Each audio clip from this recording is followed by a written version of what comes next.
ನಿಸ್ಸಂದೇಹವಾಗಿ ಮಹಾಬಲಶಾಲಿಯೇ. ಆದರೆ ನನ್ನ ಸಹೋದರನನ್ನ ವಧೆ ಮಾಡಿದವನು ಇನ್ನೂ ಜೀವಂತವಾಗಿಯೇ ಇದ್ದಾನೆ. ವಿಷ್ಣುವನ್ನು ಎದುರಿಸಬೇಕಾದರೆ ಬ್ರಹ್ಮದೇವನಿಗೆ ದೇವಾಯ ನಮಃ. ಹಿರಣ್ಯಕಶ್ಯಪ, ಕೇಳು, ಏನು ಬರಬೇಕೆಂದು ಇಚ್ಛಿಸುವೆ?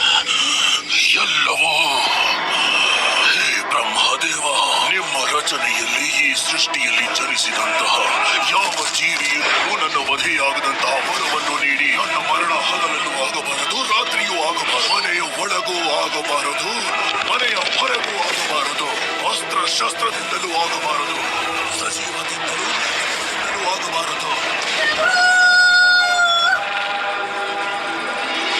ಯಾವಾಗ ಅಂಧಕಾರ ಹತ್ತು ಇರುತ್ತದೆಯೋ ಅಲ್ಲಿ ಪ್ರಕಾಶ ಪುನರ್ಜನ್ಮವನ್ನು ತಾಳುತ್ತದೆ. ಪ್ರಹ್ಲಾದ, ಅಮ್ಮ, ನಾನು ಒಂದೇ ಹೆಸರನ್ನ ಪಠಿಸಿ ಸಂಪೂರ್ಣ ಮನಸ್ಸಿನಿಂದ ಸಮರ್ಪಣೆ ಮಾಡಿಕೊಳ್ಳಬೇಕಾಗುತ್ತದೆ.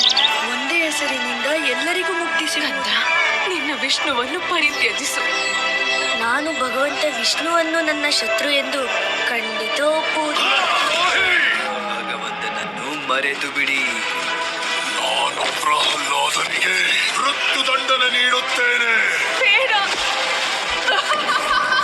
ನಾವು ಅಸುರರು ಮಹಾಶೂರರು. ಈ ತುಚ್ಛ ಆಟಗಳು ನಮ್ಮ ಗುರುಕುಲಕ್ಕೆ ಶೋಭೆ ತರುವುದಿಲ್ಲ. ಅವರಿಗೆ ಯಾವುದು ಸರಿ ಎನ್ನಿಸುವುದೋ ಹಾಗೆ ನನ್ನೊಂದಿಗೆ ಮಾಡಬಹುದು, ಏಕೆಂದರೆ ಎಲ್ಲ ಪರಿಸ್ಥಿತಿಯಲ್ಲೂ ಅವರೇ ನನ್ನ ಸ್ವಾಮಿ. ಹಾಗಾದರೆ